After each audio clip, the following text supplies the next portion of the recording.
Arthur Fils est magique. Arthur Fils réussit à battre Alexander Zverev après la finale à Hambourg en 2024. Arthur Fils réussit à faire consécutivement 2 quarts de finale en Master 1000. Une première à faire 2 quarts de finale à Indian Wells et à Miami pour un Français depuis Gaël Monfils en 2016. Arthur Fils est virtuellement dans le top 15. Arthur Fils nous fait rêver. Arthur Fils est magique. Arthur Fils est électrique. Salut à tous, j'espère que vous allez bien et aujourd'hui on va évidemment parler, pas des quarts de finale de Miami, mais de la fin des huitièmes de finale de Miami, peut-être un tout petit chapitre sur Dimitrov à la fin, mais on va parler notamment d'Arthur Fils, qui évidemment c'est quand même l'info du jour, on a encore un Français à Miami, comme on avait encore un Français en quart de finale d'Indian Wells, c'est vraiment, c'est bien, c'est très bien, quand c'est pas bien il faut le dire, quand c'est bien il faut le dire, et là c'est très bien, Alexander Zverev, tête de série 1, numéro 2 mondial, qui est toujours un joueur quand même, même si Zverev en ce moment, il perd pas mal de matchs, il faut quand même aller le chercher, quoi. Il faut quand même aller le chercher, et il a été le chercher justement. En plus il y a des circonstances, il y aurait pu y avoir des circonstances atténuantes sur ce match, parce que c'est un match qui a très mal démarré pour Fils, très mal démarré, qui se fait breaker. Zverev qui a une très bonne qualité de première, qui finit d'ailleurs sur un ace comme on le voit ici, mais qui a une très bonne qualité de première, il perd quasiment pas un point derrière sa première balle dans le premier set, il est très solide, et à ce moment là on se dit bon, voilà, il fait un bon parcours. Là, ça commence à se compliquer, ça va sans doute se compliquer. Et en plus, s'il rajoute encore un peu plus de... Ouais, on peut se dire que ça va être sans doute fini. C'est que voilà, Arthur Fils fait masser au dos, il a mal au dos. On a déjà senti à la fin face à Tiafoe, qui était un match très bizarre, très décousu. Il était pas bien à la fin du match. Et on se dit, ouais, bon, voilà, s'il perd en 2-7, 3-3 face à Zverev, c'est pas... Voilà, c'est pas une injustice, c'est même normal. Et au final, il va se passer quelque chose de dingue. Arthur Fils va remporter ce match. Arthur Fils va aller vers l'avant. Arthur Fils va breaker d'entrée Zverev. Il va le cueillir à froid Alexander Zverev, alors qu'il avait quasiment pas gagné un point sur la première balle de Zverev. D'ailleurs, il a quasiment pas gagné un point aussi dans le deuxième set sur la première balle de Zverev aussi, mais il avait fait beaucoup plus de deuxième balle Zverev. Il en a profité à ce moment-là, Arthur Fils. Et puis on voit aussi sur ce point-là, notamment, regardez ce point à 5-3 pour Arthur Fils sur la balle de 7. Regardez où est Alexander Zverev, encore une fois. Il est à 3 mètres de la ligne, et ça c'est pas normal. On voit Arthur Fils qui est vraiment bien dans le cours, et ça c'est un scénario qu'on va voir se répéter petit à petit. Plus le match va avancer, plus le match va se tendre, plus Zverev va faire ça, et plus Fils va faire ça. Et c'est toujours le même problème qu'on a avec Zverev, c'est qu'il n'est pas capable de tenir sa ligne dans les moments où il doit tenir sa ligne. Et alors oui, Zverev c'est pas un joueur qui fait beaucoup de fautes, il va pas faire beaucoup de fautes à part en coup droit par moment, mais il va se mettre derrière, il va cadenasser, coup droit, revers. Sauf que s'il a un joueur qui va vers l'avant, qui n'a pas peur, qui fait pas de fautes, comme Arthur Fils n'a pas fait beaucoup de fautes au final dans la fin de match, et pour Zverev, ça va être compliqué de jouer ce type de joueur-là. Ça va être très compliqué parce qu'il va être très loin de sa ligne, et puis il va pas être actif. Il va être en réaction à ce que fait l'adversaire. Il n'est pas c'est pas lui qui dicte le jeu, ce sera l'adversaire qui va dicter le jeu. Soit l'adversaire fait des fautes et Zverev s'en sort, soit l'adversaire ne fait pas de fautes comme Arthur Fils, il a su le faire dans cette fin de match.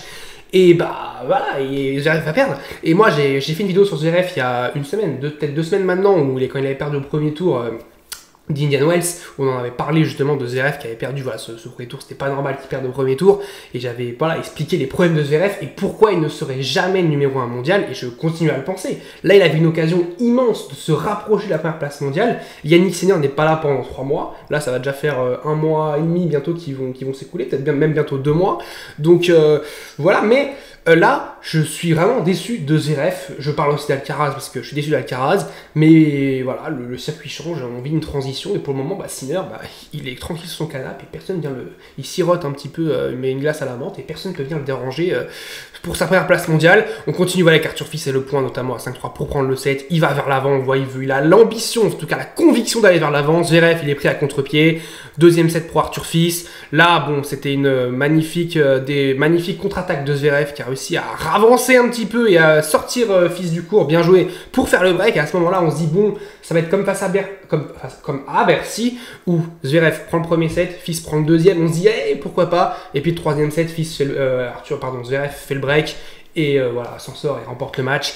Et au final, non, puisque Arthur Fils a débloqué. Allez, pareil, regardez où est Alexander Zverev. C'est dingue, il est à 2-3 mètres de la ligne. Alors, Fils aussi est loin là. Mais c'est pas normal que Zverev soit aussi loin. C'est à lui de servir. C'est lui qui est au service. C'est lui normalement qui est censé dicter le jeu. Et il est loin de sa ligne encore une fois. Il va faire une grosse faute en coup droit, débreak Arthur Fils. Et à partir de ce moment-là, ça va être un bon moment là. Là, il tente d'aller au filet, mais c'est pas son style de jeu. Il se prend un beau passing d'Arthur Fils. Il va y retourner au filet. Après, on le remontrera. Là, grosse faute aussi de Zverev, enfin grosse faute, elle est pas si loin que ça, mais faute, break Arthur Fils, deux breaks consécutifs pour Arthur Fils. Et là, pareil, c'est le contraste. Un Zverev qui est très très loin de sa ligne et un Arthur Fils, même si voilà, il a peut-être des douleurs au dos, même si voilà, il est peut-être un peu diminué, bah, il y va vers l'avant, il n'a pas peur d'y aller et c'est un moment important. 4-3, 15A, si ce point il le perd, il est à 15-30, il est en danger, là il va le chercher, il montre à Zverev que ouais, vas-y, viens me chercher, va me chercher Alexander, moi je vais pas faire de faute, je vais y aller, je vais aller vers l'avant, je vais pas faire de faute et je vais être très solide et c'est ce qu'il a fait. Et là, c'est le point justement à 30-15 où Zverev retourne au filet, il a une main qui est catastrophique, il doit avoir 2 volets, voire 3 pour terminer le point, il ne le fait pas, et puis derrière, bah, il fait une grosse faute en revers et Arthur Fils peut exulter, enfin il gagne pas le match là-dessus, mais quasiment, et il manque plus qu'un seul point où il va encore une fois aller vers l'avant. Regardez, magnifique, il va vers l'avant, ça paye, il fait faute en passing de Zverev. Zverev, encore une fois, est à 3 mètres de la ligne. Et on a, notamment sur les points là que je suis en train de vous montrer, on a quasiment le même scénario. On a un Arthur Fils qui a l'ambition d'aller vers l'avant, même s'il ne va pas tout le temps, il a quand même l'envie d'aller vers l'avant. Il frappe en avançant. Et on a un Zverev qui reste attentiste sur sa ligne, qui attend, qui se dit, ouais, c'est Arthur Fils qui va faire des fautes. Et non, Arthur Fils a été très solide et je suis très content vraiment pour Arthur Fils. Je suis très content parce que virtuellement, bah, il est top 15. Alors, ce n'est pas encore officiel, il va falloir attendre de ce qui va se passer en tournoi, notamment la fin du tournoi, mais il est virtuellement pour la première fois de sa carrière dans le top 15. Donc, affaire à suivre. Peut-être que ce ne sera pas le cas, peut-être qu'il sera 16e à la fin du tournoi, mais en tout cas, il se rapproche. Très dangereux, non, il se rapproche heureusement du top 15. Ça fait plaisir d'avoir un Français dans le top 15. Il va peut-être y être même dès lundi. Là, il a un quart de finale quand même qui est très abordable. Quand on voit tous les quarts de finale qu'il y a, alors, il y a Cerundolo Dimitrov qui a eu lieu hier soir, enfin cette nuit. Dimitrov s'est imposé d'ailleurs encore une fois en sauvant une balle de match. Je suis très content, petite parenthèse, mais je suis vraiment très content pour Dimitrov parce que j'étais vraiment très inquiet. Après Dubaï, quand il perd 6-0 premier set face à O'Connell et qu'il abandonne, et que ça faisait déjà 2 abandons sur la saison, voire 3, on sentait qu'il n'avait quasiment pas gagné un match, on ne savait plus trop ce qu'il faisait sur le court, il avait des douleurs. Et puis là, il fait un très bon Indian Wells, il fait un super match, mon fils qui gagne d'ailleurs au tie-break décisif, même si après il perd face à Alcaraz, mais bon, il perd face à un très bon Alcaraz à ce moment-là. Et là, ouais, il sort Cerundolo qui était très dangereux sur ce Miami, qui est déjà joue très bien à Miami, je crois 3 quarts de finale à Miami pour Cerundolo, donc c'est très bien pour Dimitrov.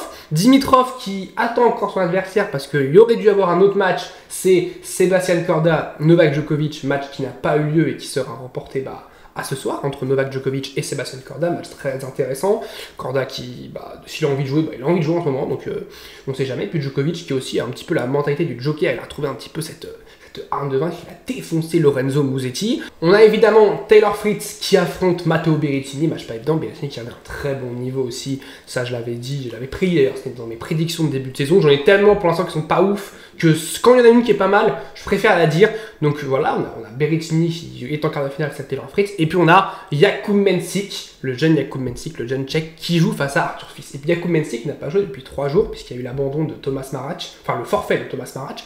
Donc on ne sait pas, voilà, est-ce qu'il va être en manque de rythme. Fils va enchaîner hier et aujourd'hui. Donc est-ce que voilà, physiquement ça va tenir? Mais en tout cas, il y a vraiment une place en demi-finale. C'est là, on peut pas dire oui, bon, il joue Medvedev quand même plus d'expérience, même s'il n'est pas en forme et tout.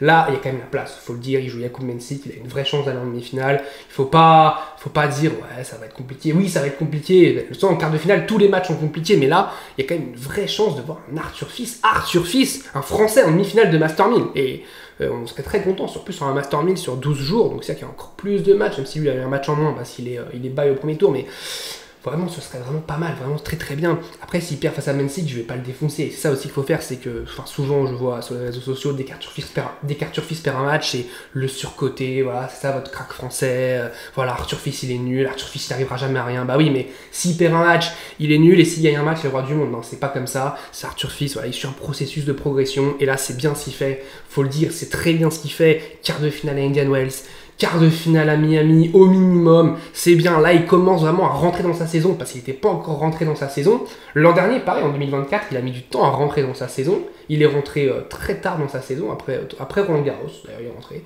Et là, s'il rentre dès maintenant, dès mars, il a beaucoup de points à aller chercher et c'est très très bien. Moi je suis très content pour Arthur Fils, ça me fait vraiment plaisir qu'Arthur Fils il brille et que voilà, il bat Zverev. Faut pas banaliser ça, il bat Alexander Zverev, tête de série 1, numéro 2 mondial. Et même si Zverev a été attentif, Curtis, et bah Arthur Fils, il a été chercher ce match. Et rien que pour ça, bah, j'ai envie de lui dire bravo. Et on se retrouve très vite pour parler tennis, parler de ces quarts de finale, sauf celui de Dimitrov, qui j'ai pas vu de toute façon, mais que j'ai juste vu le résultat et qui a sauvé une balle de match. Mais vraiment, je suis très content pour Grigor Dimitrov. Dites-moi, quels sont les 3 joueurs qui vont rejoindre Dimitrov? Est-ce que ce sera Arthur Fils? Est-ce que ce sera Mensik? Est-ce que ce sera Fritz? Est-ce que ce sera Berrettini? Est-ce que ce sera Djokovic? Est-ce que ce sera Korda? Moi, j'irai aller plus Djokovic face à Dimitrov. Ce sera un beau remake de la demi-finale de Wimbledon en 2014 ou de la finale de Bercy 2023. Bref, ce sera un beau remake en tout cas entre Dimitrov et Novak Djokovic. Un match de vieux, hein, attention, c'est pas méchant quand je dis ça, mais un match de plus de trentenaire. On aurait, moi, un Arthur Fils qui pourrait jouer face à Berrettini, ce serait pas mal aussi. Et donc voilà, c'est mes petits pronostics, même si Fritz il joue pas mal sur ce Miami. On se retrouve très vite pour parler tennis. N'hésitez pas à liker, à vous abonner, à commenter, ça fait toujours plaisir. Et voilà, on est toujours plus nombreux, je vous remercie du fond du cœur. On se retrouve très vite, car le tennis ne s'arrête jamais. Je vous dis salut à tous, portez-vous bien.